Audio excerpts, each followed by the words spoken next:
तीनों का नाम सुनकर घबरा जाते हो ना? क्लास 12th के स्टूडेंट जब भी इलेक्ट्रोमैग्नेटिक इंडक्शन चैप्टर की बारी आती है उनको काफी ज्यादा डर लग जाता है, जबकि यही एग्जाम में सबसे ज्यादा पूछा जाने वाला चैप्टर है, क्योंकि आपके जो सारे इलेक्ट्रिसिटी और मैग्नेटिज्म के कॉन्सेप्ट्स हैं वो सारे के सारे आपके इस चैप्टर में यूटिलाइज होते हैं। तो स्वागत है बेटा आप सभी का इजी फिजिक्स बाय इला क्रांति, पावर्ड बाय क्रांति क्लासेस में, और मैं हूं आपकी मैम इला क्रांति। आज मैं आप सभी बच्चों के लिए 7 PYQs लेकर के आई हूं, सुपर 7 PYQs जो आपके बोर्ड एग्जाम और आपके JEE मेंस एग्जाम के लिए बहुत ज्यादा इंपॉर्टेंट है। तो इस वीडियो की लिंक अपने दोस्तों को जरूर शेयर करेंगे। और आज हम अपना चैप्टर शुरू कर रहे हैं जिसमें आपका पहला PYQ हम सॉल्व करने जा रहे हैं यहाँ पर, जो कि बहुत ही इंटरेस्टिंग क्वेश्चंस मैं यहाँ पर आपको करवाने वाली हूँ। इन क्वेश्चंस को अगर आप प्रिपेयर कर लेते हैं तो आपका कॉन्फिडेंस बहुत ज्यादा बूस्ट हो जाने वाला है।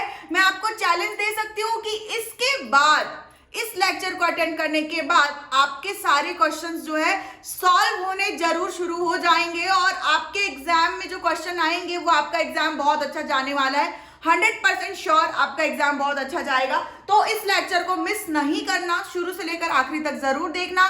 स्टार्ट करते हैं। पहला question, a metal conductor of length 1 metre rotate vertically about one of its and.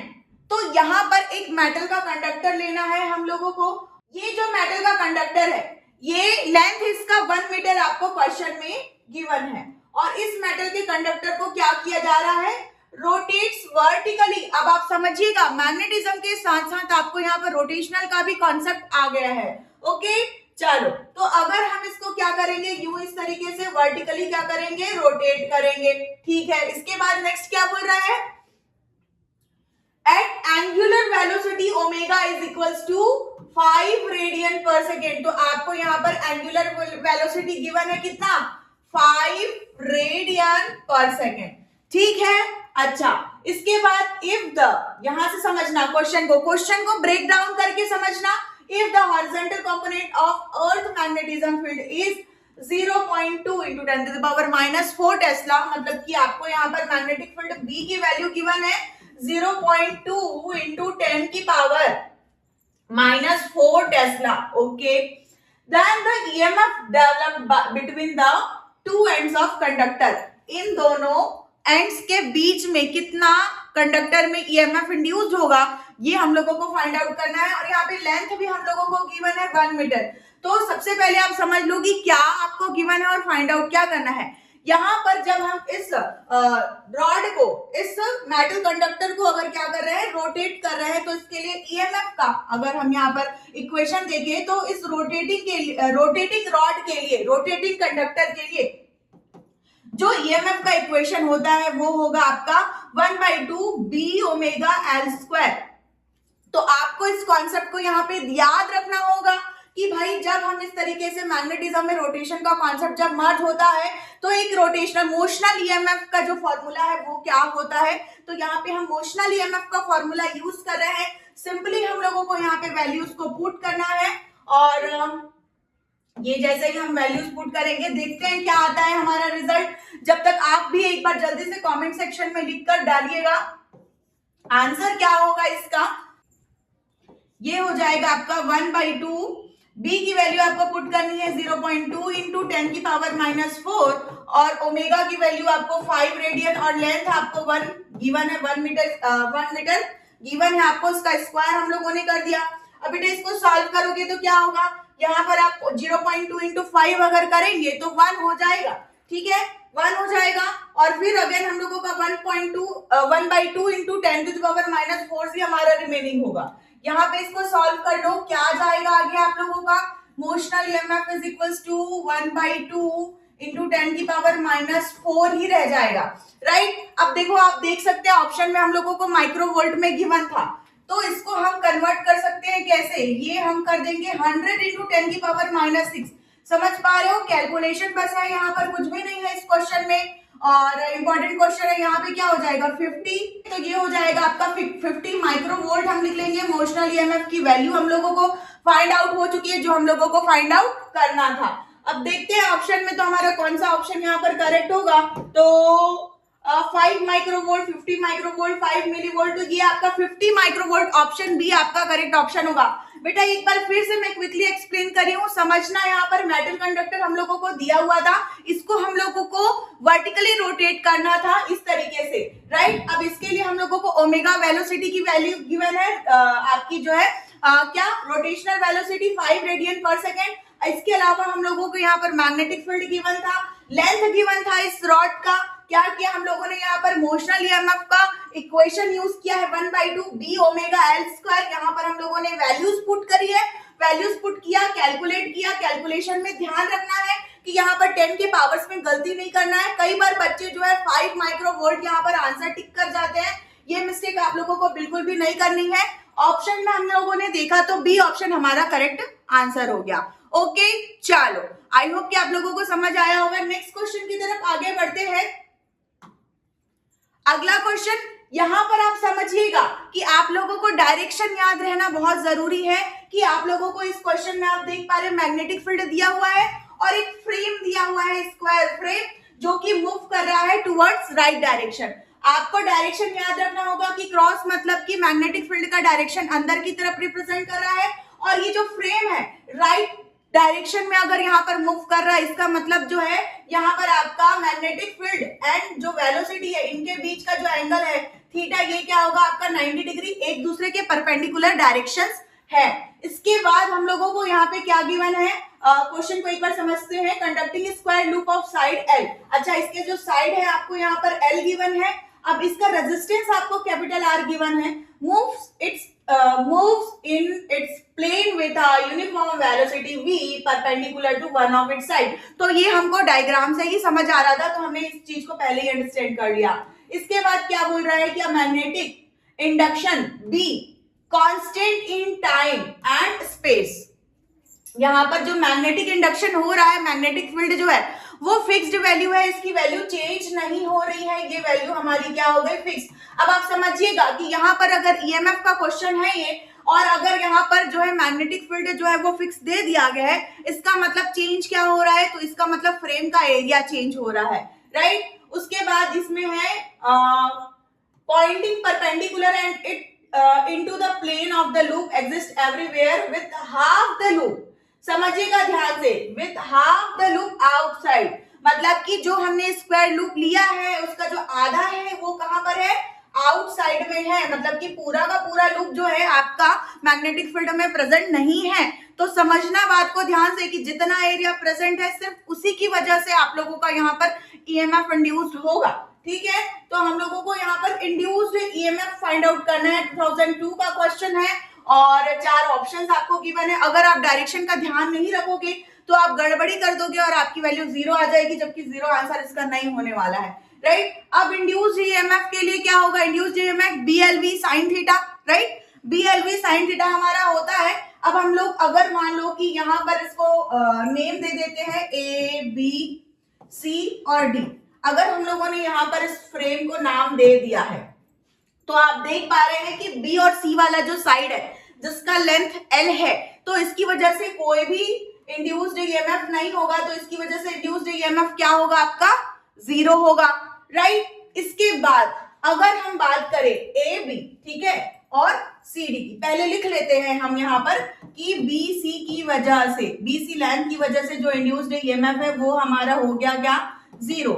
इसके बाद हम देख रहे हैं ए बी और सी डी की वजह से, A B and C D की वजह से इंड्यूस्ड ईएमएफ क्या होगा।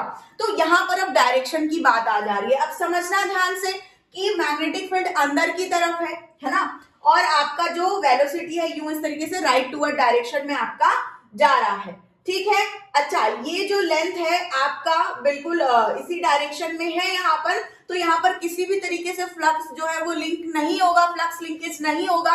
इस वजह से यहाँ पर जो है आपका इंड्यूस्ड ईएमएफ 0 होगा, यहाँ पे कोई भी इंड्यूस्ड ईएमएफ नहीं होगा, राइट। अब बचा क्या, साइड ए डी। हम लोगों का इस फ्रेम में जो साइड ए डी है, आप समझिएगा ध्यान से, सिर्फ इसकी वजह से ही हम लोगों को यहाँ पर इंड्यूस्ड ईएमएफ मिलने वाला है। अब ये जो है यूं इस तरीके से आप देख पा रहे हैं क्या हो गया, आपका जो मैग्नेटिक फील्ड है वो अंदर की तरफ फ्रेम जो है यूं इस तरीके से है और इसके परपेंडिकुलर डायरेक्शन में ये आपका रखा हुआ है। तो यहाँ पर जो इंड्यूस्ड ईएमएफ क्रिएट होगा आपके मैग्नेटिक फील्ड और वोल्टेज के परपेंडिकुलर डायरेक्शन में आपका मैग्नेटिक यहाँ पे इंड्यूस्ड ईएमएफ क्रिएट होगा, जो कि आपका क्या होगा, BLV। वैसे तो आपका क्या होगा, BLV साइन थीटा। क्या होता है, BLV साइन थीटा, बट क्योंकि यहाँ पर इनके बीच जो एंगल है 90 डिग्री यानी कि परपेंडिकुलर एंगल बना रहे हैं, इसकी वजह से यहाँ पर जो इंड्यूस्ड ईएमएफ की वैल्यू होगी वो आपकी हो जाएगी क्या, BLV। अगर हम ऑप्शंस में देखें तो हमको इसी BLV को जो है यहाँ पर इस तरीके से VBL करके दे दिया है और आपका ये जो करेक्ट ऑप्शन है ऑप्शन डी आपका करेक्ट होगा। ओके, चलो बढ़ते हैं आगे नेक्स्ट क्वेश्चन की तरफ। अगला क्वेश्चन हमारा, in a coil of resistance 100 ohm a current is induced by changing the magnetic flux। तो यहाँ पर जो है एक कॉइल गिवन है जिसका 100 ओम का हम लोगों को क्या गिवन है, रेजिस्टेंस गिवन है। ओके ठीक है, अब अगर हम लोग मैग्नेटिक फ्लक्स में चेंज कर रहे हैं, किसमें चेंज कर रहे हैं, मैग्नेटिक फ्लक्स में, तो यहाँ पर फिगर के थ्रू हम लोगों को दिखाया गया है कि द मैग्नीट्यूड ऑफ लेड in flux through the coil, ये हम लोगों को फाइंड आउट करना है, फ्लक्स की वैल्यू हम लोगों को फाइंड आउट करनी है और ग्राफ दिया है। बेटा ग्राफ देख के कंफ्यूज नहीं होना, सबसे पहले आपको समझना है कि ये ग्राफ जो आपको दिया है कि ये IT ग्राफ दिया है, ठीक है। अब IT ग्राफ का जो एरिया है वो क्या होगा वो आपको समझना होगा। और ये जो लाइन आपको गिवन है डिक्रीजिंग आपको दिया हुआ है, डिक्रीज हो रहा है, करंट जो है टाइम के साथ धीरे धीरे क्या हो रहा है, डिक्रीज हो रहा है। स्टार्टिंग में 10 एम्पियर है इनिशियली, देन उसके बाद क्या हो रहा है, डिक्रीज हो रहा है, ठीक है, 0.5 सेकेंड में। अब हमको क्या पता है कि ईएमएफ की जो वैल्यू होती है वो E इज इक्वल टू क्या होगी आपकी d फाई बाई dt, ठीक है। अब d फाई बाई dt मतलब कि आपका जो ईएमएफ है यहाँ पर डायरेक्टली प्रोपोर्शनल है किसके, स्लोप ऑफ फ्लक्स के, किसके डायरेक्टली प्रोपोर्शनल है, स्लोप ऑफ फ्लक्स के, राइट। अच्छा, अब यहाँ पर हम लोगों को एरिया गिवन है IT का, तो एरिया कैसे फाइंड आउट करेंगे, ये जो इक्वेशन है यहाँ पर हमारा, इस इक्वेशन में हम क्या करेंगे, यहाँ पर E के जगह पे E is equal to IR रखेंगे, क्या रखेंगे, E is equal to IR रखेंगे, क्योंकि हम लोगों को यहाँ पर करंट और रेजिस्टेंस का फॉर्म गिवन है, ठीक है। इसके बाद हम करेंगे ये d फाई बाई dt।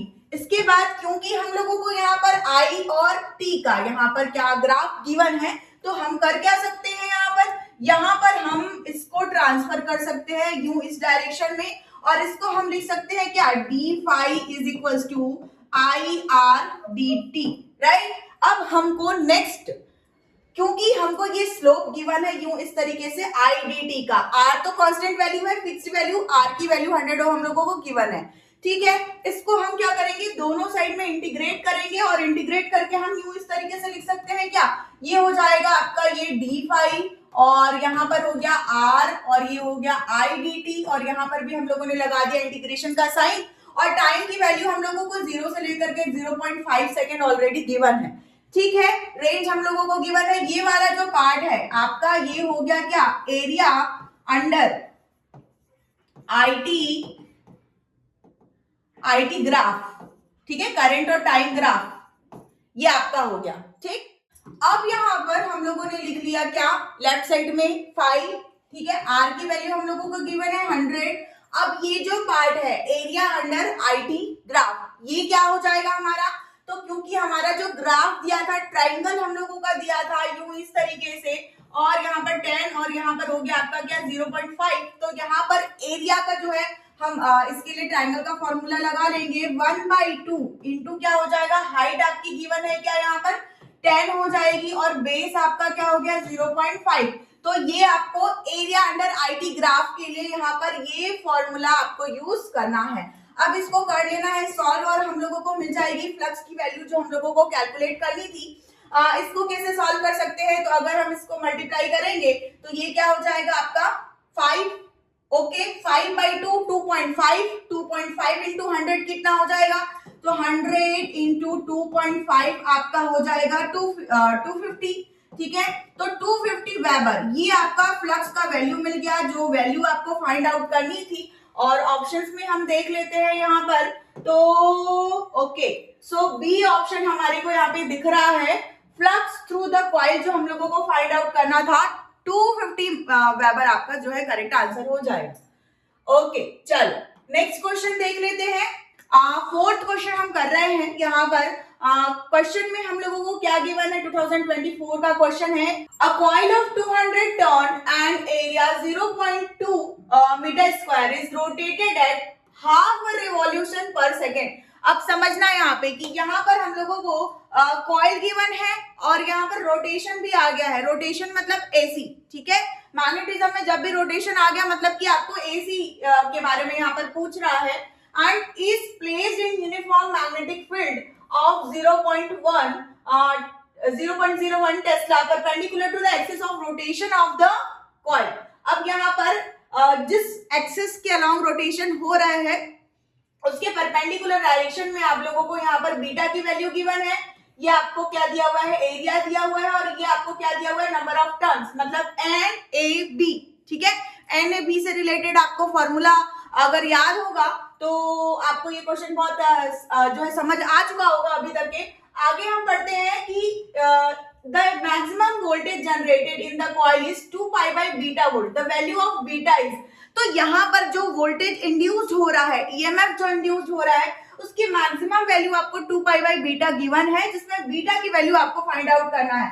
क्या गिवन है आपको, मैक्सिमम इंड्यूस्ड वोल्टेज या ईएमएफ यहाँ पर 2 pi by beta find out करना है हमें। बीटा क्या होगा, गिवन क्या क्या है हम लोगों को, तो यहाँ पर मैग्नेटिक फील्ड की वैल्यू गिवन है कितनी, 0.01 टेस्ला, और क्या गिवन है हम लोगों को, एरिया गिवन है, A is equal to 0.20 metre square, and यहाँ पर हम लोगों को गिवन है number of turns is equal to 200 turns, ठीक है। अगर हम लोगों को ईएमएफ की वैल्यू फाइंड आउट करनी है तो ईएमएफ इज इक्वल टू क्या होता है, minus d5 by dt, right. अब d5 बाई dt हमारा क्या हो गया, ईएमएफ, मैक्सिमम ईएमएफ के लिए हमारा क्या हो जाएगा, थीटा की वैल्यू जो है वो 90 डिग्री होगी, ऑब्वियस सी बात है, आगे मिलेगा हम लोगों को। यहाँ पर हमको क्या पता है कि फाई की वैल्यू हम क्या लिखेंगे इस टर्म में, एन बी और ए के टर्म्स में फाई का इक्वेशन क्या होता है, फाई इज इक्वल टू, बताओ जल्दी से फटाफट क्या होता है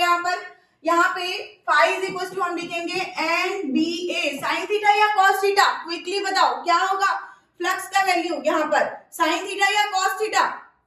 ओके, तो यहाँ पर फाई की जो वैल्यू है N B A cos theta हम लिखेंगे। अब ये कैसे आया, क्योंकि हमारे पास क्या होता है, phi is equal to vector B और वेक्टर ए, ठीक है, यही होगा हम लोगों का मैग्नेटिक फ्लक्स का वैल्यू। अब जब हम लोग यहाँ पर इसको स्केलर फॉर्म में लिखते हैं तो बी ए कॉस थीटा हम लोग लिखते हैं, ठीक है। उसके बाद हम लोगों को, क्योंकि यहाँ पर कॉइल में नंबर ऑफ टर्न्स गिवन है, तो हम लोगों ने यहाँ पर क्या ऐड कर दिया, एन ऐड कर दिया, और इस तरीके से हम लोगों को फाई का ये जो है फॉर्मूला मिल गया।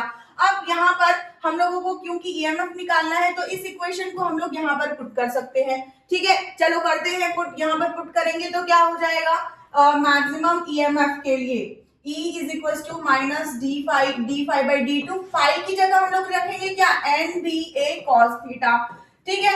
अब हम लोग क्या थीटा को t के रिस्पेक्ट में डिफरेंशिएट कर सकते हैं, यस और नो, नो बिल्कुल नहीं कर सकते, तो वहां पे हम लोग क्या करेंगे, रिप्लेस करेंगे। तो रिप्लेस करने के बाद इसका इंटीग्रेशन सॉरी डिफरेंशिएशन कैसा हो जाएगा, माइनस d5 बाई dt, और यहाँ पर जो है माइनस d5 बाई dt नहीं, पहले जो कांस्टेंट वैल्यूज है उसको हम लोग निकाल लेते हैं, क्या बाहर निकाल लेते हैं यहाँ पर। ओके, तो ये हो जाएगा क्या, माइनस एन बी ए बाहर निकल गया, और यहाँ पर हो गया आपका क्या, d by dt cos theta, ठीक है।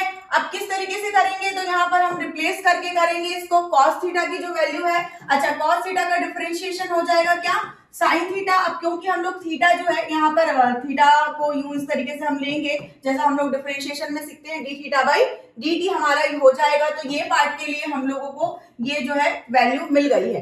एनबीए हमारा यहाँ पर क्या है, कांस्टेंट वैल्यू है एनबीए, और ये ईएमएफ। अब बात हो रही है किसकी, मैक्सिमम ईएमएफ की। किसकी बात हो रही है, मैक्सिमम ईएमएफ के लिए हम लोगों को वैल्यू गिवन है E is equal to 2 pi by beta.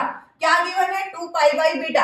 अब हमको इसको सॉल्व करना है किसके लिए, मैक्सिमम के लिए।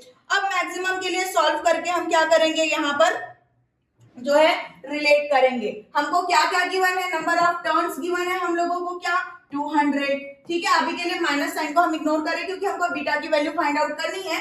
ठीक है, अच्छा इसके बाद 200 के बाद हमारा क्या हो जाएगा, मैग्नेटिक फील्ड 0.01 और एरिया क्या गिवन था हम लोगों को 0.20। ठीक है, अब साइन थीटा के लिए क्या करेंगे, तो साइन थीटा के लिए क्योंकि हम लोगों को मैक्सिमम इंड्यूस्ड ईएमएफ की वैल्यू निकालनी है तो साइन थीटा की वैल्यू आपकी क्या हो जाएगी, इसकी वैल्यू आपकी हो जाएगी 1। ठीक है, अच्छा D theta by D T का क्या करें, D theta by D T का क्या करें देखते हैं एक बार। हाँ, तो क्या करना है यहाँ पर, D theta by D T का axis of rotation of the maximum voltage generated in the coil is 2 pi by beta volt, then the value of beta is. ठीक है, तो क्या कर सकते हैं यहाँ पर बताओ भाई, हाफ रिवॉल्यूशन पर सेकेंड भी यहाँ पर गिवन था, इसका कुछ करना है क्या, यहाँ पर हाफ रिवॉल्यूशन पर मिनट में हाफ रिवॉल्यूशन यहाँ पर हो रहा है। तो जो D theta by D T है नथिंग बट ये हमारा क्या होता है, रोटेशन ही होता है, ओमेगा की वैल्यू होती है ना। क्योंकि देखिए समझिएगा यहाँ पर वन रिवॉल्यूशन मतलब कि क्या होगा, 1 रिवॉल्यूशन इज इक्वल टू होता है आपका क्या 2 पाई, 1 रिवॉल्यूशन क्या होता है 2 पाई। अब अगर यहाँ पर हम लोगों को हाफ रिवॉल्यूशन गिवन है तो हाफ रिवॉल्यूशन मतलब कि क्या हो जाएगा आप लोगों का पाई। तो समझ रहे हो आप बात को, हाफ रिवॉल्यूशन का मीनिंग अगर आप नहीं समझे तो यहाँ पर ये क्वेश्चन आपको सॉल्व नहीं होगा। हाफ रिवॉल्यूशन मतलब कि पाई, और ये D theta by D T की जगह में हम लोगों को क्या पुट करना है, पाई पुट करना है, इसकी वैल्यू हम लोगों को पाई पुट करनी है। तो ये था यहाँ पर ट्रैप जिसमें आप फंस सकते थे एंड हमने सॉल्व कर लिया है। अब ईएमएफ की वैल्यू क्या आ जाएगी यहाँ पर, अगर हम सॉल्व करेंगे तो ये हो जाएगा, इसको तो आपने अगर मल्टीप्लाई किया तो अच्छा ओके पाई की 1 है। ठीक है, तो पाई को तो रहने दो, मत छेड़ो, क्योंकि हम लोगों को यहाँ पर जो है इसको सॉल्व करना है 2 पाई बाई बीटा के रिस्पेक्ट में। अब यहाँ पे क्या कर सकते हैं हम लोग, मल्टीप्लाई करेंगे तो 200 इंटू 0.1 तो क्या हो जाएगा 2 हो जाएगा, बचेगा क्या 2 इंटू 0.2 इंटू पाई। ठीक है, इसको कैसे लिख सकते हैं, 2 2 4 पाई अपॉन यहाँ पर हम क्या लिख सकते हैं 10 लिख सकते हैं। अब इसको क्या कर सकते हैं, अगर इसके फॉर्म में अगर हम लोग कन्वर्ट करें तो ये हो जाएगा आपका क्या 2 पाई, इसको हम कर देंगे 2 2 जा और ये हो जाएगा आपका क्या 2 5 जा। तो 2 पाई बाई 5 इसको कंपेयर करेंगे 2 पाई बाई बीटा से, तो यहाँ पर बीटा की वैल्यू हम लोगों को मिल चुकी है क्या 5, यही हम लोगों को फाइंड आउट करना था। ठीक है, तो चलो मिल गया हमको हमारा आंसर। बट एक बार फिर से हम क्विक रिविजन करते हैं। यहाँ पर हम लोगों को एक कॉइल गिवन है जिसमें नंबर ऑफ टर्न्स 200 गिवन है और इसमें जो इस कॉइल का एरिया है 0.20 मीटर स्क्वायर गिवन है। अब ये जो कॉइल है ये हाफ रिवॉल्यूशन पर सेकेंड कर रहा है, एक सेकेंड में केवल कितना कर रहा है हाफ रिवॉल्यूशन। हमने देखा 1 रिवॉल्यूशन इज इक्वल टू क्या होता है 2 पाई, तो मतलब हाफ रिवॉल्यूशन का मतलब क्या होगा only pi. Placed in a uniform magnetic field of 0.01 tesla, magnetic field की वैल्यू हम लोगों को गिवन थी perpendicular to the axis of rotation of the coil. ठीक है, the maximum voltage generated in the coil induced EMF 2 pi by beta की value हम लोगों को यहाँ पर गिवन थी और हम लोगों को यहाँ पर बीटा की वैल्यू फाइंड आउट करना था। तो हम लोगों ने यहाँ पर लिया इक्वेशन किसका, यहाँ पे जो हम लोगों को गिवन इक्वेशन है हम लोगों ने ये लिया। अब बीटा की वैल्यू कैसे फाइंड आउट करें, तो ईएमएफ फाइंड आउट करने के लिए हम लोगों को क्या पता होना चाहिए D phi by D D पता होना चाहिए। तो यहाँ से हम फ्लक्स की वैल्यू फाइंड आउट कर सकते हैं। अब हम लोगों को गिवन क्या है, तो गिवन हम लोगों को बीटा ए और एन की वैल्यू हम लोगों को गिवन थी। कैसे रिलेट करें, तो फ्लक्स इज इक्वल टू आपका क्या होता है, फ्लक्स इज इक्वल टू आपका मैग्नेटिक फील्ड का वेक्टर ऑफ मैग्नेटिक फील्ड और उसका इन दोनों का डॉट प्रोडक्ट होता है एरिया और मैग्नेटिक फील्ड का। यहाँ से हम लोगों को बी ए cos थीटा स्केलर फॉर्म में मिल जाता है क्योंकि नंबर ऑफ टर्न्स हम लोगों को गिवन है, तो हम लोगों ने यहाँ पर नंबर ऑफ टर्न्स डाल दिया। गिवन वैल्यूज पुट करने से पहले हम लोगों को इसको डिफरेंशिएट करना होगा क्योंकि हम लोगों को ईएमएफ चाहिए। ठीक है, फिर हम लोगों ने इसको डिफरेंशिएट किया और डिफरेंशिएट करने के बाद हम लोगों ने देखा कि हम लोगों को मैक्सिमम इंड्यूस्ड ईएमएफ बोला था, तो हम लोगों का यहाँ पे साइन थीटा की जो वैल्यू है वो क्या हो गई, हमारी साइन थीटा की जो वैल्यू है वो हमारी 1 हो गई। और यहाँ पर D theta by D T की जगह में हम लोगों ने क्या पुट किया है, यहाँ पर पाई वैल्यू हम लोगों ने पुट किया है। क्यों पुट किया है, क्योंकि हाफ रिवॉल्यूशन के लिए मैंने पहले ही बताया कि पाई आपको रखना है। उसके बाद हम लोगों ने सारी वैल्यूज पुट करके इस जो वैल्यू जो हम लोगों को फाइंड आउट हुई है इसको हम लोगों ने बीटा से कंपेयर किया है और बीटा की वैल्यू हम लोगों ने निकाल ली है क्या 5। तो यहाँ पर आंसर आप लोगों को क्या लिखना है? 5। हो गया क्लियर? चल, तो इस तरीके के जो क्वेश्चंस हैं आप लोगों को बहुत अच्छे से समझने हैं, क्योंकि यहाँ पर आप लोगों को मतलब हर एक बेसिक चीज को क्लियर रखना है। अगर आपका बेसिक स्ट्रांग होगा तभी आपको इस तरीके के क्वेश्चन सॉल्व हो पाएंगे। नेक्स्ट क्वेश्चन की तरफ आगे बढ़ते हैं। A bar magnet is passing through a conducting loop. ठीक है, ये हमारे पास एक बार मैग्नेट दिया हुआ है, यहाँ पर एक लूप दिया हुआ है, इसके थ्रू, इसके अंदर से हम क्या कर रहे हैं, यूं जैसे मान लो कि पेन को यूं किसी रिंग के अंदर मैं घुसा रही हूँ, उसी तरीके से ये बार मैग्नेट को हम लोगों को यहाँ पर इस लूप के अंदर से क्या करना है, पास करना है। इसका जो लूप का जो रेडियस गिवन है हम लोगों को यहाँ पर r गिवन है विथ वेलोसिटी v। तो यहाँ पे जो बार मैग्नेट है उसको हम v वेलोसिटी से यूं क्या कर रहे हैं, कॉइल के अंदर लेकर के जा रहे हैं। The radius of bar magnet is such that it just passes through the loop. The induced EMF in the loop can be represented by.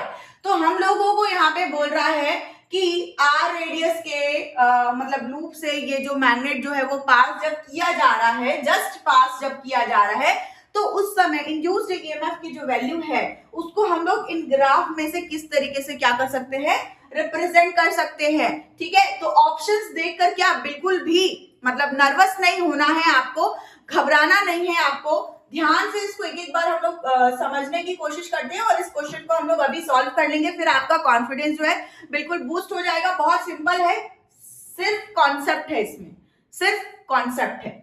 ठीक है, अब आपको देखो यहाँ पे नॉर्थ दिया हुआ है, यहाँ पे साउथ दिया हुआ है, मतलब कि अगर हम मैग्नेटिक फील्ड के डायरेक्शन की बात करें तो यूं इस तरीके से बार मैग्नेट में जो मैग्नेटिक फील्ड की डायरेक्शन है वो इस तरीके से जा रही है। ठीक है, बाहर से आपकी इस तरीके से आ रही है और यहाँ पर जा रही है। अब अगर जब ये कॉइल से गुजरेगा तो जस्ट जब हम लोग इसको क्या करेंगे, लूप के अंदर से गुजारेंगे, तो लूप के अंदर से गुजरते समय ये आपका जो मैग्नेटिक फील्ड लाइन है वो आपका लूप से इस तरीके से क्या होगा, क्रॉस होगा। ठीक है, तो इंड्यूस्ड ईएमएफ क्या होगा ये हम लोगों को बताना है। यहाँ पर ईएमएफ और टाइम के बीच का हम लोगों को ग्राफ दिया है और v वेलोसिटी से ये आपका जा रहा है। ठीक है, तो अब देखो यहाँ पर इस मैग्नेट के अंदर कोई भी इंड्यूस्ड ईएमएफ नहीं होगा, बाहर से जो लाइंस निकल रही है उसकी वजह से यहाँ पर इंड्यूस्ड ईएमएफ होगा। और इंड्यूस्ड ईएमएफ के लिए क्या होता है, minus D phi by D T, मतलब टाइम के रिस्पेक्ट में कितना फ्लक्स आपका कट हो रहा है ना, कितना फ्लक्स आपका कट हो रहा है। और फ्लक्स कट हो रहा है मतलब कि जो मैग्नेटिक फील्ड लाइन निकल रही है कितने एरिया में मतलब किस तरीके से मैग्नेटिक फील्ड जो है वो क्या हो रहा है, आपका कट हो रहा है, उसको हम लोगों को यहाँ पे फाइंड आउट करना है।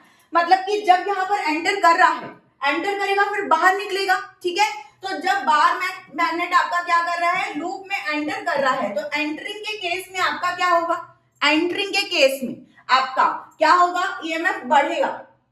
ईएमएफ बढ़ेगा और किस डायरेक्शन मतलब कि लाइक ये आपका क्या होगा, ईएमएफ बढ़ेगा। ठीक है, अच्छा अब ईएमएफ यहाँ पर बढ़ेगा तो क्या होगा, यहाँ पर ईएमएफ इंड्यूस होगा तो किस डायरेक्शन में इंड्यूस होगा, नेगेटिव डायरेक्शन में कि पॉजिटिव डायरेक्शन में, क्योंकि जैसे ही अंदर जा रहा है, अंदर एंटर कर रहा है तो फ्लक्स लिंकेज बढ़ रहा है। फ्लक्स लिंकेज की वजह से इंड्यूस्ड होगा ईएमएफ, लेकिन नेगेटिव डायरेक्शन में। कैसा होगा इंड्यूस्ड ईएमएफ, नेगेटिव डायरेक्शन में, क्योंकि हमारा फ्लक्स है यहाँ पर फाई हमारा इंक्रीज होगा, फ्लक्स कट करेगा ज्यादा से ज्यादा, और यहाँ पर नेगेटिव डायरेक्शन में हमारा इंड्यूस्ड ईएमएफ होगा। ठीक है, ओके चल, उसके बाद जब हम क्या करेंगे, इससे बाहर निकलेंगे तो क्या होगा, मतलब क्रॉस करेंगे तो वहां पर क्या होगा, आपका जो फ्लक्स है वो रिड्यूस होगा, फ्लक्स लिंकेज जो है वो क्या होगा, रिड्यूस होगा। और जब फ्लक्स लिंकेज रिड्यूस होगा तो आपका जो है ऑपोजिट डायरेक्शन में यहाँ पर क्या होगा, रिड्यूस हो रहा है, तो यहाँ पर आपका जो इंड्यूस्ड ईएमएफ होगा वो डेफिनेटली वो आपका क्या होगा, पॉजिटिव डायरेक्शन में आपका इंड्यूस्ड ईएमएफ होगा। ठीक है, अब ग्राफ को समझते हैं। ग्राफ में हम लोगों को v वेलोसिटी के साथ टाइम में जब चेंज हम कर रहे हैं तो यहाँ पर इंड्यूस्ड ईएमएफ, तो इतना तो समझ जाओ कि आपका जो है ये दोनों तो रॉन्ग हो गए ऑप्शंस। क्यों, क्योंकि जब हम लोग एंटर करेंगे और जब हम लोग एग्जिट करेंगे, जब हम लोग एंटर करेंगे और जब हम लोग यहाँ पर एग्जिट करेंगे, तो एंटरिंग और एग्जिट में सेम डायरेक्शन तो पॉसिबल ही नहीं है, तो ये दोनों ऑप्शंस तो वैसे ही कट हो गए। अब सेकंड और थर्ड ऑप्शन में आप लोगों को समझना है कि कौन सा वाला होगा। तो फ्लक्स लिंक हो रहा है यूं इस तरीके से, तो फ्लक्स लिंकेज के अपोजिट डायरेक्शन में हम लोगों का यहाँ पर ईएमएफ इंड्यूस्ड होगा। तो यहाँ पर पहले जो इंड्यूस्ड होगा वो नेगेटिव डायरेक्शन में हम लोगों का ईएमएफ इंड्यूस्ड होगा, उसके बाद हमारा क्या होगा, पॉजिटिव डायरेक्शन में ईएमएफ इंड्यूस्ड होगा, और इसलिए आपका ये थर्ड ऑप्शन जो है करेक्ट हो जाएगा, क्योंकि हम लोगों ने पहले ही देख लिया है कि जब हम एंटर कर रहे हैं तो फ्लक्स हमारा इंक्रीज हो रहा है तो नेगेटिव डायरेक्शन में हमारा ईएमएफ इंड्यूस्ड होगा, और जब हम एग्जिट कर रहे हैं तो फ्लक्स हमारे डिक्रीज हो रहा है तो पॉजिटिव डायरेक्शन में हमारा ईएमएफ इंड्यूस्ड होगा, और इसलिए इस क्वेश्चन का करेक्ट ऑप्शन ऑप्शन 3 होगा। ओके, चल नेक्स्ट क्वेश्चन हम देख लेते हैं। अगला क्वेश्चन इंटीजर टाइप क्वेश्चन है, 2022 का पूछा गया क्वेश्चन है। In a coil of resistance 8 ohm, एक कॉइल दिया है 8 ओम का रेजिस्टेंस है, a magnetic flux due to and external magnetic field, external magnetic field की वजह से आपका जो मैग्नेटिक फ्लक्स है वो क्या कर रहा है, टाइम के साथ वेरी कर रहा है, मतलब कि आपका ईएमएफ इंड्यूस्ड होगा, और फाई की वैल्यू आप लोगों को गिवन है 2/3 9 minus t square. Okay. The value of total heat produced in the coil till the flux becomes 0. और जूल्स में आपको इंड्यूस्ड हीट कितना इंड्यूस हो रहा है, प्रोड्यूस हो रहा है, वो आप लोगों को फाइंड आउट करना है। अब हीट के लिए क्या होगा, तो यहाँ पर हीट के लिए हम लोगों को क्या पता है, H इज इक्वल टू क्या होता है हमारा I square R into T. Heat के लिए क्या होता है हमारा I square R into T, ठीक है। अब क्योंकि हमारा फ्लक्स जो है वो टाइम के रिस्पेक्ट में क्या हो रहा है, चेंज हो रहा है, तो यहाँ पर जो है E इज इक्वल टू क्या होगा minus D phi by D T, right. E is equal to क्या होगा minus D phi by D T. अब हम लोगों को क्या पता है, I is equal to E by R, और E इज इक्वल टू क्या हो जाएगा यहाँ पर I into R. E is equal to क्या हो जाएगा हमारा यहाँ पर I इंटू आर। आपने देखा था इसके इस तरीके का ये फॉर्मूला जो है हम लोगों ने इसके पहले भी हम लोगों ने यूज किया था। चलो ठीक है। अब इसके बाद सबसे पहली बात तो क्योंकि फ्लक्स जो है चेंज हो रहा है टाइम के रिस्पेक्ट में, तो हम यहाँ पर से क्या कर सकते हैं, E की वैल्यू हम लोग सबसे पहले फाइंड आउट कर सकते हैं। तो ये सारे फॉर्मूलाज जो हम लोगों को पता है, अब इसको आगे सॉल्व कैसे करना है वो हम यहाँ पे समझ लेते हैं। E is equal to minus D by D T, और सबसे पहले तो हम यहाँ पे फाई की वैल्यू रखेंगे 2/3 9 माइनस टी का स्क्वायर, और इसको हम करेंगे क्या, डिफरेंशिएट। तो डिफरेंशिएट करेंगे तो सबसे पहली बात कि ये वाला जो टर्म है न्यूमेरिकल मतलब कांस्टेंट वैल्यूज है, तो ये वाला टर्म आपका क्या हो जाएगा, पूरा का पूरा 0 हो जाएगा। अब उसके बाद यहाँ पर E इज इक्वल टू हम लोग क्या लिख लेंगे यहाँ पर, फिर ये माइनस माइनस हो गया प्लस, और यहाँ पे डिफरेंशिएट करना है डी बाई डी टी, और ये हो गया आपका 2/3, और हमारे पास क्या है यहाँ पे डिफरेंशिएट करने के लिए टी स्क्वायर। अब इसका डिफरेंशिएट अगर हम लोग करेंगे, इसको डिफरेंशिएट करेंगे तो 2/3 इंटू हमारा क्या हो जाएगा 2t, ये हो गया हमारा क्या 4t/3। तो ये हम लोगों को क्या मिल गया, ईएमएफ इंड्यूस्ड की वैल्यू मिल गई क्या 4t/3, जिसको हम लोग यहाँ पर पुट करके I इज इक्वल टू क्या लिख सकते हैं 4t/3 इंटू R हम यहाँ पर लिख सकते हैं। उसके बाद हम लोगों को क्या बोल रहे हैं कि the value of total heat produce in the coil till the flux becomes 0। तो जब तक के फ्लक्स 0 नहीं हो जाता है तब तक के, तो हम लोगों को वो टाइम की वैल्यू यहाँ पर नहीं पता, बट हमको ये पता है कि वहां पर जब तक के फ्लक्स की वैल्यू 0 नहीं हो जाती है तब तक के, तो टाइम की वैल्यू हम कैसे फाइंड आउट कर सकते हैं, तो यहाँ पर ये जो हम लोगों को गिवन है इसको हम लोग कर सकते हैं 0 से इक्वेट, और 0 से इक्वेट करके हम लोग टाइम की वैल्यू फाइंड आउट कर सकते हैं। तो फाई की वैल्यू क्या हो जाएगी 2/3, और ये हो जाएगा 9 minus T square is equal to क्या हो जाएगा 0। अब यहाँ पर जब हम लोगों ने इक्वेट किया तो यहाँ से हम लोगों को जो टी की वैल्यू है वो क्या आ जाएगी 3 सेकेंड, और यहाँ पर हम लोगों को टाइम स्पैन मिल गया क्या 0 से लेकर के 3 सेकेंड तक का, 0 से लेकर के क्या मिल गया हम लोगों को 3 सेकेंड तक का, और 3 सेकेंड बाद फिर जो फ्लक्स की वैल्यू है वो 0 हो जाएगी, और तब तक के लिए हम लोगों को क्या फाइंड आउट करना है, हीट प्रोड्यूस फाइंड आउट करना है, तो I स्क्वायर आर टी, ठीक है I स्क्वायर आर टी।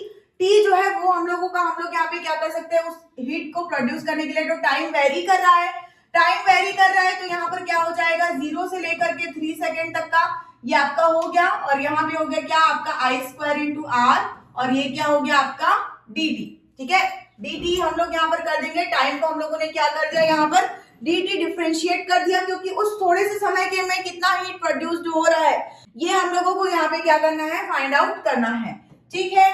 अच्छा I की भी वैल्यू रखेंगे तो वो हमारे t के टर्म में है, क्या है 4t/3 r का स्क्वायर इंटू आर, और ये क्या हो गया हमारा dt, और हम लोग इसको क्या कर रहे हैं 0 से लेकर के 3 के लिए हम लोग यहाँ पर लिमिट के लिए इंटीग्रेट कर रहे हैं।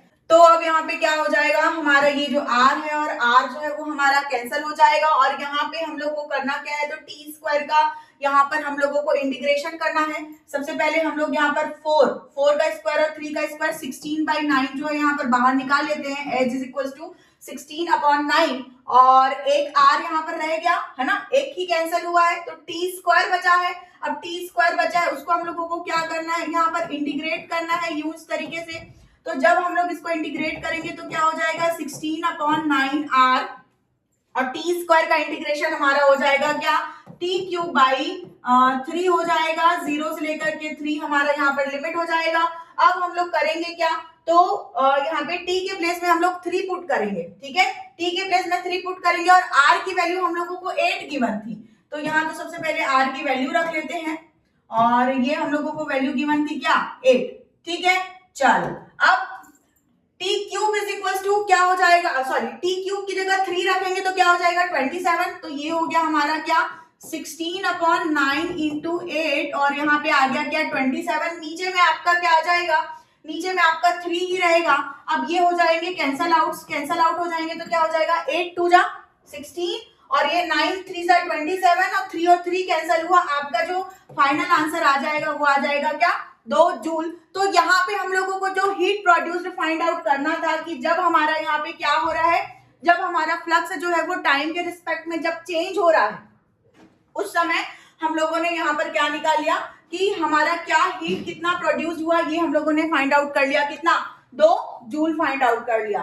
चल तो ये क्वेश्चन हो गया, बहुत इंटरेस्टिंग क्वेश्चन था, और आपको इस क्वेश्चन में ध्यान रखना था कि जब फ्लक्स चेंज हो रहा है टाइम के रिस्पेक्ट में, और फ्लक्स जब 0 हो रहा है तो कितना हीट प्रोड्यूस हो रहा है, तो इसको हम कैसे रिलेट कर सकते हैं हीट के फॉर्मूला से। तो ईएमएफ के लिए हम लोगों ने ईएमएफ की वैल्यू यहाँ पर सबसे पहले ले ली क्या फ्लक्स, और यहाँ से हम लोगों ने ईएमएफ के थ्रू जो है ये रिलेशन फाइंड आउट कर लिया है, और फ्लक्स को 0 से इक्वेट करके हम लोगों ने टाइम की वैल्यू फाइंड आउट कर ली है, और फाइनली हम लोगों को यहाँ पर हीट कितना प्रोड्यूस हो रहा है इसकी वैल्यू हम लोगों को 2 जूल मिल गई, ठीक है। चल नेक्स्ट क्वेश्चन, लास्ट क्वेश्चन आज का, तो 7th क्वेश्चन हम देख लेते हैं। यहाँ पर हम लोगों को एक रेक्टेंगुलर लूप दिया हुआ है, और इस लूप में जो है R ओम और R ओम हम लोगों को यहाँ पर रेजिस्टेंस गिवन है, बीच में हम लोगों को एक कनेक्टर गिवन है P और Q, और इस कनेक्टर को हम लोग क्या कर सकते हैं, मूव कर सकते हैं, v वेलोसिटी से मूव कर सकते हैं। तो यहाँ पर हम लोगों का क्या इंड्यूस्ड होगा, मोशनल ईएमएफ इंड्यूस्ड होगा, क्योंकि करंट का डायरेक्शन इस तरीके से गिवन है, तो हम लोगों ने मोशनल ईएमएफ जो इंड्यूस्ड हो रहा है उसका डायरेक्शन हम लोगों ने इस तरीके से यहाँ पर लिया है, ठीक है। तो क्वेश्चन को देख के घबराना नहीं है आपको, लूप में मतलब यहाँ पे जो इलेक्ट्रिक सर्किट है, इस इलेक्ट्रिक सर्किट में आप लोगों का करंट इलेक्ट्रिसिटी के साथ केवीएल और केसीएल का जो है हम लोगों का यहाँ पे कॉन्सेप्ट यूज होने वाला है, और मोशनल ईएमएफ का भी कॉन्सेप्ट हम लोगों को यहाँ पे यूज होने वाला है, ठीक है। तो यहाँ पर अब क्या करेंगे नेक्स्ट आगे, तो सबसे पहले हम लोगों इस लूप में क्या करेंगे, देखेंगे कि करंट हम लोगों को I1 I2 और I3 यहाँ पर गिवन है, ठीक है। ये हमारा नोड पॉइंट है जहां पर तीनों करंट्स कनेक्ट हो रहे हैं, इस लूप से हमारा करंट इधर जा रहा है, और इस लूप से भी I2 करंट इधर जा रहा है, और टोटल I हम लोगों को क्या मिल जा रहा है, तो यहाँ पर Q पॉइंट पर हम क्या लगाएंगे, KCL लगाएंगे। टोटल करंट की वैल्यू क्या हो जाएगी, I is equal to I1 plus I2, ठीक है। अब ये हम लोगों को मिल गया क्या, इक्वेशन 1 मिल गया। अब यहाँ पे हम लोगों को क्योंकि 2 लूप्स गिवन है, जब भी आप लोगों को इस तरीके से इलेक्ट्रिक सर्किट में लूप दिखेंगे आपको वहां पर केवीएल लगाना है। अगर हम इसको लूप 1 कंसिडर कर लेते हैं, अगर हम इसको लूप 2 कंसिडर कर लेते हैं, 1 बाई 1 हम लोगों को दोनों लूप्स में क्या लगाना है, केवीएल, ठीक है। तो लूप 1 में जब हम लोग यहाँ पर केवीएल लगाएंगे, केवीएल इन लूप 1, तो इक्वेशन लिखते समय आपको बहुत सावधान रहना है कि आपको यहाँ पर प्लस माइनस में बिल्कुल भी गलती नहीं करनी है। आपने किस डायरेक्शन में लूप लिया है कि आपकी चॉइस है, आप अपने चॉइस के डायरेक्शन में लूप ले सकते हैं, लेकिन जब आप लोगों ने लूप लिया तो जब इक्वेशन लिखोगे तो ध्यान रखना कि जब हम इस तरीके से चलना शुरू कर रहे हैं तो यहाँ पे हम लोगों को -I_R1 मिलेगा। क्या मिलेगा यहाँ पे, -I1R मिलेगा। उसके बाद जब हम यहाँ पे आएंगे तो ईएमएफ हम लोगों को E यहाँ पर मिल रहा है, तो यहाँ पे क्या हो जाएगा, प्लस E हो जाएगा। एंड फिर उसके बाद क्योंकि हम जिस डायरेक्शन से चलते हुए आ रहे हैं उसके ऑपोजिट हम लोगों को यहाँ पर करंट मिल रहा है, तो ये क्या हो जाएगा आई आर, ठीक है, इज इक्वल टू 0। तो ये हो गया हमारा क्या, इक्वेशन 1 हो गया, ठीक है। इसी तरीके से लूप 2 में हम लोगों को इक्वेशन लगाना है, तो अगर हम यहाँ पर लिख लेते हैं क्या, KVL इन लूप 2, ठीक है। तो लूप 2 में जब हम यहाँ पे इक्वेशन लगाएंगे तो ध्यान से समझना क्या कि अगर हम इधर से चलना शुरू कर रहे हैं तो I1R हम लोगों को सबसे पहले मिल रहा है, लिख लेते हैं यहाँ पे प्लस I1, सॉरी I1 नहीं, I टोटल I, ठीक है, टोटल I है ये IR। उसके बाद जब हम EMF को देख रहे हैं तो नेगेटिव टर्मिनल की तरफ से हम जा रहे हैं, आगे बढ़ रहे हैं, तो यहाँ पे हम लोगों ने लिख लिया क्या, माइनस E। इसके बाद यहाँ पर जब हम पहुंचे तो क्या हो गया जाएगा यहाँ पर I2R, तो यहाँ पे हो गया क्या, plus I2R is equal to 0। ये हो गया क्या हमारा इक्वेशन नंबर 2, ठीक है, ओके। इसको इक्वेशन नंबर 2 लिख लो और इसको इक्वेशन नंबर 3 लिख लो। अब नेक्स्ट आगे क्या करना है, क्योंकि हम लोगों को टोटल करंट्स की वैल्यू फाइंड आउट करनी है। टोटल करंट्स की वैल्यू मतलब तीनों करंट्स की वैल्यू फाइंड आउट करने के लिए हम लोगों को सबसे पहले टोटल करंट निकालना पड़ेगा, फिर हम लोगों को I1 और I2 की वैल्यू हम लोगों को मिल जाएगी। तो इस इक्वेशन को अब हम लोगों को सॉल्व करना है। क्या कर सकते हैं, तो क्या हम इन दोनों इक्वेशंस को ऐड कर सकते हैं, हाँ बिल्कुल ऐड कर सकते हैं, बट ऐड करने के लिए हम इसको प्रॉपर एक बार लिख लेते हैं दोनों इक्वेशंस को अगेन। तो यहाँ पे हमारा क्या हो जाएगा, यहां से I1 ये जो है इसको राइट साइड में ट्रांसफर कर लेते हैं, या फिर हम लोग इसको प्रॉपर साइंस को अरेंज करके लिख लेते हैं। तो जब हम लोग इसको साइन को अरेंज करके लिखेंगे तो I1R हो गया, प्लस यहाँ पे क्या हो जाएगा, IR हो जाएगा, इस इक्वल टू आपका हो जाएगा क्या, E। ये आपका इक्वेशन 2 है और कुछ नहीं, जिसको मैंने जो है सिंपली अरेंज करके लिखा है।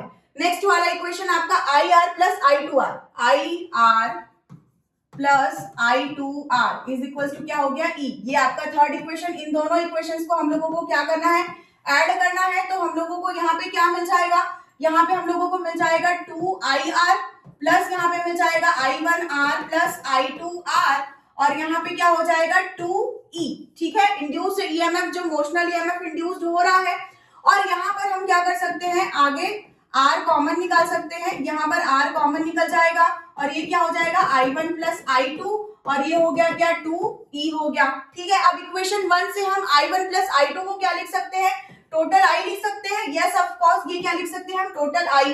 अब यहाँ पे I इंटू R और 2IR ये दोनों क्या हो जाएंगे, ऐड हो जाएंगे, तो यहाँ पे क्या हो जाएगा, ये 3IR is equal to 2E। अब यहां से हमारा टोटल करंट I निकल गया, I is equal to 2E by 3R, ठीक है। अब हम लोगों को तीन करंट्स की ही वैल्यू निकालनी थी, बट यहाँ पर हम लोगों को EMF के फॉर्म में निकला है। अगर ऑप्शंस की तरफ अगर हम देखें तो ऑप्शंस में हम लोगों को क्या दिया है, BLB यानी कि मोशनल EMF के इक्वेशन के फॉर्म में, और मोशनल EMF का जो इक्वेशन होता है E इज इक्वल टू हमारा क्या होता है, BLB साइन थीटा। और क्योंकि सारी चीजें एक दूसरे के परपेंडिकुलर है, इसलिए हमारा ये जो साइन थीटा का टर्म है वो 1 हो जाएगा, और maximum EMF E is equal to क्या आ जाएगा हमारा BLB, और इस वैल्यू को हम पुट कर सकते हैं यहाँ पर, ठीक है। तो यहाँ से हमारा ये टोटल करंट का इक्वेशन क्या हो जाएगा, 2 इज इक्वल टू BLB, और ये हो जाएगा अपॉन में 3R। ये मिल गया हम लोगों को क्या, पहला करंट। I की वैल्यू हम लोगों को मिल चुकी है क्या, 2BLB अपॉन 3R। इसके बाद नेक्स्ट जो है I1 और I2 कैसे निकलेगा, तो अगर आप यहाँ पर डायग्राम में देखोगे इलेक्ट्रिक सर्किट में, तो सब तरफ रेजिस्टेंसेस की वैल्यू इक्वल है, तो यहाँ पर जो करंट का डिस्ट्रीब्यूशन है वो भी क्या होगा, सेम होगा। ऑप्शंस में भी अगर आप देखोगे तो साफ दिख रहा है कि I1 इज इक्वल टू क्या होगा, I2 होगा, और टोटल करंट हम लोगों को जो मिला है 2BLB अपॉन 3R, इसको अगर 2 इक्वल पार्ट्स में अगर हम डिस्ट्रीब्यूट करेंगे तो BLB अपॉन 3R, ये जो ऑप्शन 3 है ये हमारा क्या हो जाएगा, करेक्ट आंसर हो जाएगा। तो इस तरीके से इस क्वेश्चन को हम लोगों ने सॉल्व कर लिया है, और बिल्कुल भी घबराना नहीं है, बस बेसिक्स आपको स्ट्रांग रखना है। अगर आपको बेसिक्स क्लियर है तो हर एक क्वेश्चन को आपको सही तरीके से अप्रोच करके सही डायरेक्शन में आपको प्रोसीड अगर आप करोगे तो आपको बिल्कुल भी सॉल्यूशन में कोई भी तरीके से दिक्कत नहीं आएगी। एंड आई होप आप लोगों को ये 7 सुपर 7 PYQs लेक्चर देख करके जो है कॉन्फिडेंस आप लोगों का बूस्ट हो गया होगा, और इन क्वेश्चंस को आप लोगों को जरूर एग्जाम के लिए, मेंस के लिए आपको प्रिपेयर करना है। और आपको अगर वीडियो अच्छा लगा है तो बिल्कुल भी वीडियो को लाइक और चैनल को सब्सक्राइब करना नहीं भूलेंगे। अगर अभी तक आप लोगों ने अदर 7 PYQs के वीडियोस नहीं देखे हैं तो इनको जरूर देख लो, क्योंकि काफी एनालिसिस के बाद ये लेक्चर्स मैं आप लोगों के लिए लेकर के आ रही हूँ और इन लेक्चर्स को देख करके आपको JEE मेंस के लिए जो आपका कॉन्फिडेंस है वो डेफिनेटली आपका बहुत ज्यादा बढ़ जाने वाला है। तो नेक्स्ट लेक्चर में हम मिलेंगे और तब तक के लिए बाय बच्चों।